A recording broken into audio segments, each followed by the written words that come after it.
Michigan's Lieutenant Governor Garlin Gilchrist says that Donald Trump is fueling right-wing violence, and I think he's right. Check it out, leave your comments, ding the bell, share it with your friends, and subscribe to our channel.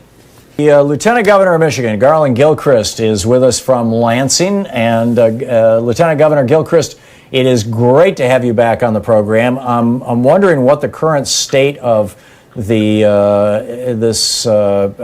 right-wing terrorists and their assaults on your state. Where are things at? Well, Tom, thank you for having me back on the show. It's always good to be here with you and your listeners. And, you know, first of all, we're thankful to the law enforcement professionals at the FBI on the federal level, the Attorney General, the state police. They stepped up and stopped these terrorist gang members before they were able to inflict and execute the governor of Michigan, Gretchen Whitmer, before they were able to storm the Capitol and try to kill lawmakers and blow up the building, to kill law enforcement, blow up bridges. They had a pretty elaborate plot that was credible, and so I'm glad that was thwarted. And right now, those guys are having their first days in court, and you're going to be able to see as the investigation continues all the things they were planning and why this needed to be stopped. And in Michigan, you know, me and the governor have tried to be really explicit that this is not acceptable. And it's also not acceptable for Republican enablers, starting from President Trump to the Republican leadership in the state of Michigan, who have enabled and met with and legitimized these terrorist organizations that have wanted to do ill harm. And in fact, on the day that the charges were announced, both the Speaker of the House and the Senate Majority Leader in the Michigan legislature, they went outside to an anti-Whitmer rally on the steps of the Capitol and told people to keep up the good work. It's unacceptable, but we're going to keep pressing forward doing the people's business. They can't scare us out of what's right. Yeah, good on you. We're talking with the Lieutenant Governor for the state of Michigan, Garlin Gilchrist. Garlin, I grew up in Michigan, as you know, and when I was a teenager, I wasn't close to these guys. A friend of mine was very close to them, but I met them more than once, who called themselves the Michigan militia. One of the kids that I knew, his dad was in this thing, and they used to go up to northern Michigan, up near Grayling, as I recall. And they had a camp up there where they would do target practice and you know, military kind of style training. And this would have been in 1967, 68. I mean, you know, maybe even 66. So these groups have been around Michigan for a long, long time. I'm guessing Michigan's not unique in this. How extensive is this across the United States? Have you gotten any feedback on that? And what can be done aside from waking the public up to this? Well, you know, Tom, waking the public up is important to recognize that this isn't necessarily just people writing things on Facebook or Twitter, although these guys all had records and history of writing things on the internet. And this isn't just idle words, that these words matter. You know, my mother's a Baptist minister, and, you know, in my Bible says that the power of life and death is in the tongue.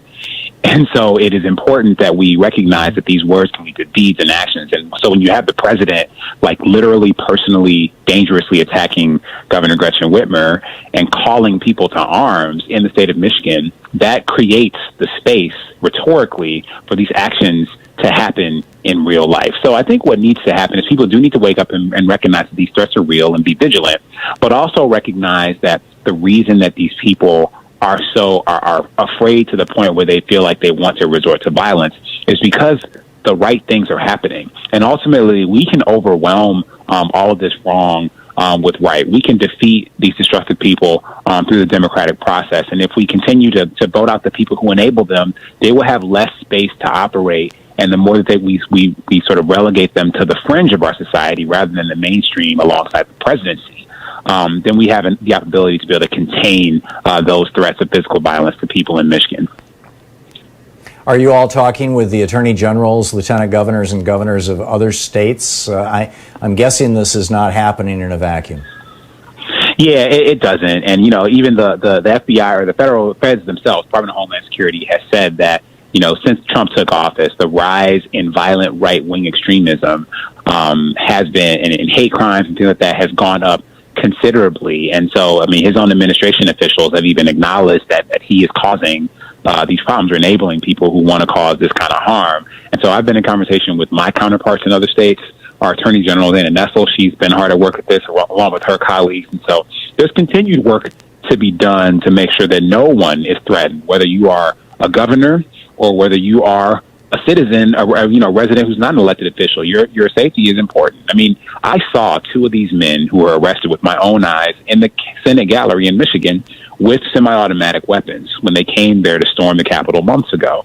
We really need to make sure that we're taking precautions like banning guns in Michigan State Capitol, one of only two state capitals you can even bring a gun in. You can't bring a gun into any government building in Michigan except the Michigan State Capitol. So there are things that can be done, but our Republican legislature is unwilling to do it, and that's why we need new legislators and leadership. Yeah, back in, I think it was 1967, Ronald Reagan was governor of California, and Bobby Seale and Huey Newton, as I recall, carried guns into the state capitol, walked right by him. He was talking to a bunch of students. Within 2 weeks, they had legislation banning open carry in California. It's just amazing. Garlin, we have about 45 seconds left. Back when I knew these guys, they were all about the John Birch Society and communists and government power and all this kind of stuff. And I didn't notice that it was racialized, but I lived in a largely white community, and in fact in an entirely white community at that time, and they were all white guys. To what extent has this been racialized now? Well, when they stormed the Capitol months ago, these people had Nazi paraphernalia. They had Confederate flags draped around their guns right next to their Trump flags. And so race is a big component of this. Misogyny is a big component of this because they're comfortable with an intelligent, empowered, and decisive woman like Governor Gretchen Whitmer. But we're not going to let them scare us out of this, whether we're people of color, women, or just people in our state. Good. Please give our very best to Governor Whitmer and everybody you're working with, Lieutenant Governor Garlin Gilchrist. Garlin, thanks so much for dropping by today. Great talking with you. Thank you, Tom. Everyone be safe. Thank you. And you too. We'll be back tomorrow. Thanks so much for being with us today. We'll be back tomorrow. So back to the hearings, no doubt, on the Supreme Court. And in the meantime, get out there, get active, tag, you're it, and be nice to yourself and those around you.